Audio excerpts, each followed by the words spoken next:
if you're not doing sales and marketing consistently every single day, well, what do you expect?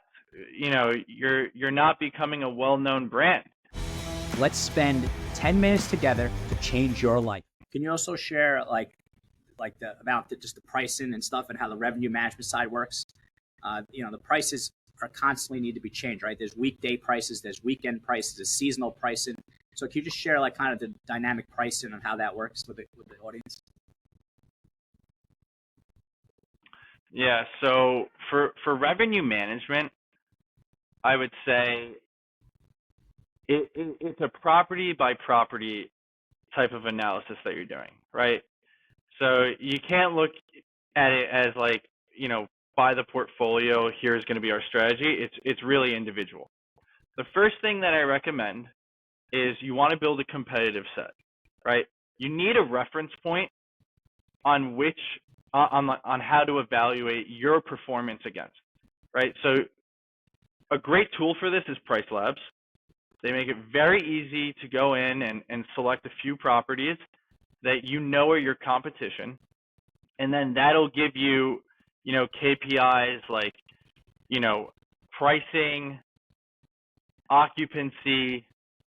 So then once you start establishing like those reference points, then you can start saying, okay, are we up to the mark with this property? Are we below the mark?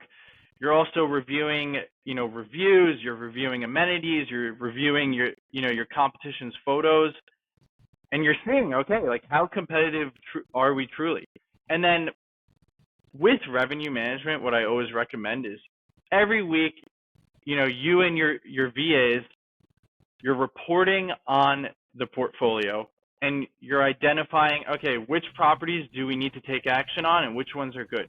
The ones that we need to take action on, okay, let's review our competitors. Let's see where our pricing is relative to them. Maybe, we're missing amenities. Maybe a negative review came in and we have to dispute it. But a lot of the revenue management it really comes down to reporting and, having an accurate competitive set that you can reference your performance against, right? And then from there, you figure out the next best actions to improve your performance. But you need to be consistent with it.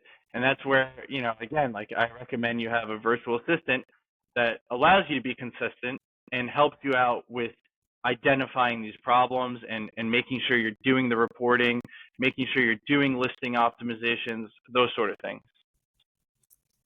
So do you have a list of what you offer in terms of, recommendations of what to outsource right away, like ordering housekeeping supplies, Price Labs management, listings management?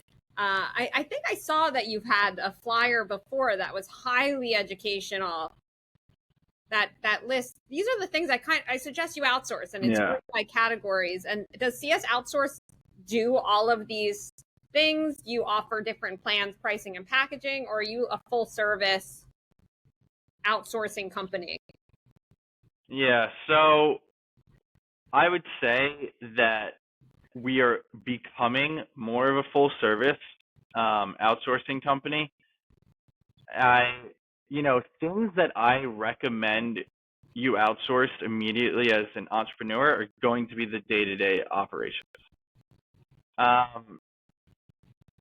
If you want to grow your business, you need to take ownership over the sales and marketing side of things and building the brand, getting more clients in.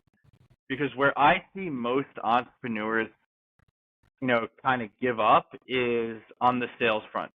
They're saying, oh, it's hard for us to, keep growing. We're not expanding. I'm stuck making too little money. I could get a full-time job and earn more. And the reality is if you're not doing sales and marketing consistently every single day, well, what do you expect? You're not becoming a well-known brand.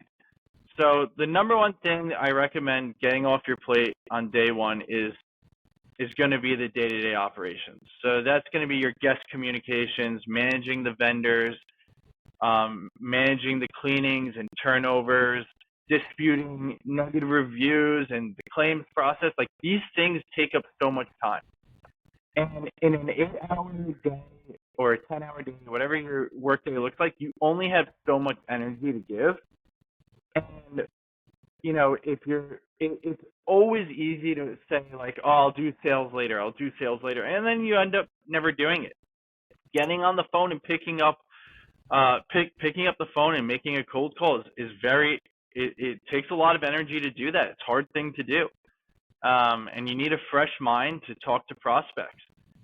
But if you're burned out at the end of the day, you're probably not going to do it. So that's the number one thing that I recommend getting off your plate right away is the, you know, operations part.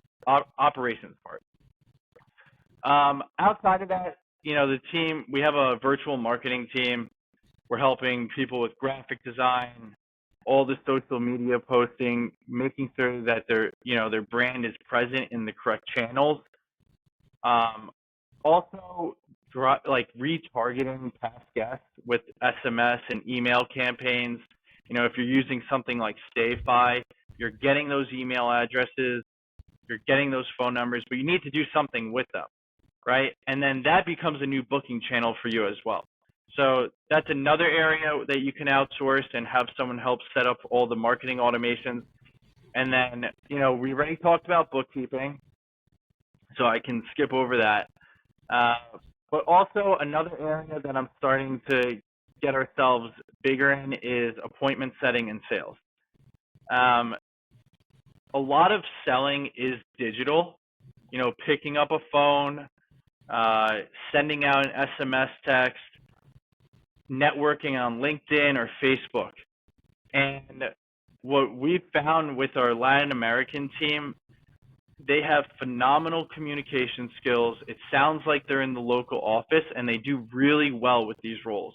As long as we have KPIs that we can manage people to, right? Like X amount of calls per day or X amount of, you know, prospects added into the CRM or, you know, email sent. If we manage somebody to a number, we can get good results doing outbound sales, and then the sales reps pay for themselves because they're closing deals, right? So that's another area we're starting to get into, and we put a manager over the sales rep, again, to make sure that, you know, CS Outsource is able to take the entrepreneur out of the business, right? Because, again, if you bring in a virtual assistant, you're now a full-time manager.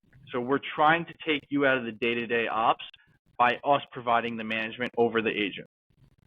Yeah, so instead of working in the business, you work on the business and continue to grow. Exactly. So something that comes up a lot in our business is we'll hire our outsourcing teams, and then as you get bigger, I'm finding I need to get more granular, like the McDonald's assembly line model, where it's like, I just need someone putting the cheese on the burger, and I need somebody else just focus on taking the orders, somebody else just putting the fries in the cup. You know, we're talking today where I just want somebody in charge of my price labs. I just want somebody handling booking.com. What have you noticed? What advice do you give on getting started?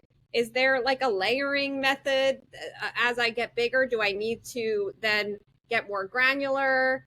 What advice can you give just about outsourcing in general?